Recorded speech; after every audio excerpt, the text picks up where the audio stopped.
So I'm going to talk a little about writing personal narratives. So students often say to me, I don't have anything interesting to write about myself, which is of course a problem because they are enrolled in a personal narratives writing course. But I get it. See, I often feel the same way. What could I possibly have to say that's worth writing about and sharing with others? I struggle with this constantly. Usually I just reply, you woke up this morning and now you're here, and that's pretty remarkable. Start with that, I tell them. Because if you think about it, our days are just a series of obstacles we have to overcome in order to move forward. And basically that's what a story looks like. One problem is that writing teachers like to advise, write what you know. And while this may work for some, the quote is often misunderstood to mean events or knowledge instead of what it really refers to, emotion.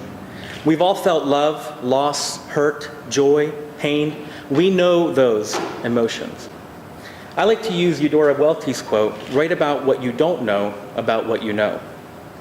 At the center of that is the notion of investigation, exploration. In a personal narrative, that means you feel an emotional connection to a memory, and now you really just want to figure out why you feel that way about it. In The Liars Club, Mary Carr does just that. She doesn't simply tell us she was raised in an unstable environment filled with alcoholism and abuse. Instead, she explores the scenes from her past to make sense of how they shaped her. And in that process, she's written a more fulfilling book that's filled with surprises and suspense.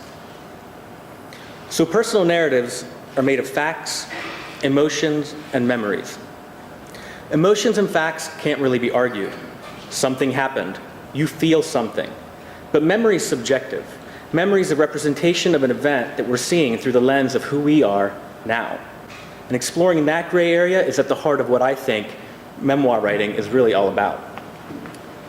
But writing from memory can get you in trouble. As a general rule, if it can be researched, don't make it up. For example, if you were arrested and held in jail for 5 hours, you can't write that you were in jail for 87 days. That's what James Frey did. Without honesty and humility, you lose the reader's trust. That's also why, in most cases, you're usually the villain of your own story.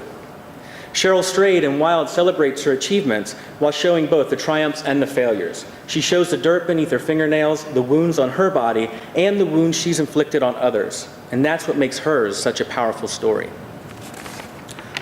Okay, so we know what we're shooting for, but how do we go about doing it? So my approach to writing personal narratives is structured around this basic premise of the creative process: collecting, synthesizing, and creating.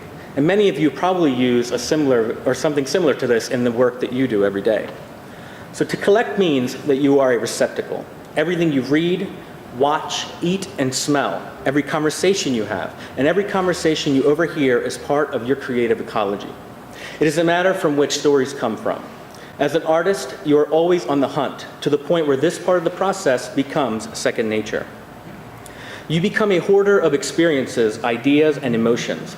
You pull out your iPhone to take pictures of seemingly random things. You carry a notebook. Your notebook isn't a journal. It's not a diary. The notebook is like the shoebox under your bed. It's where you keep snippets of thoughts, ideas, and the images that claw into your mind and won't let go. The notebook is yours. It reacts to your touch, the smudges of sweat and grease from your fingertips. Your ideas press onto the page, ink and graphite etch into the fibers of the paper, and at the same time into the fibers of you. And best of all, it won't vibrate when you get a message, and you don't have to plug it in.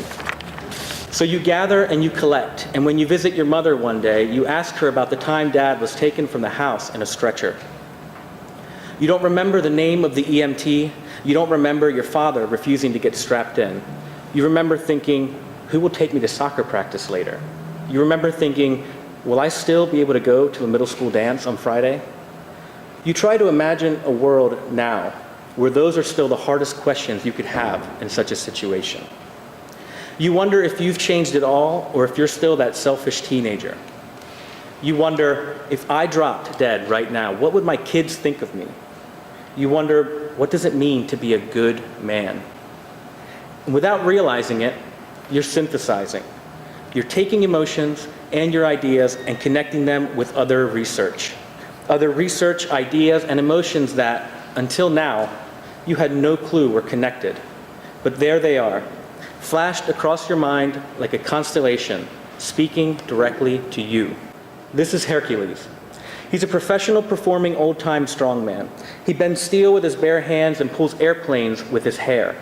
One day you contact him to learn more about strongman culture, to learn what drives a person to call bending steel with his bare hands art. Why, you ask him.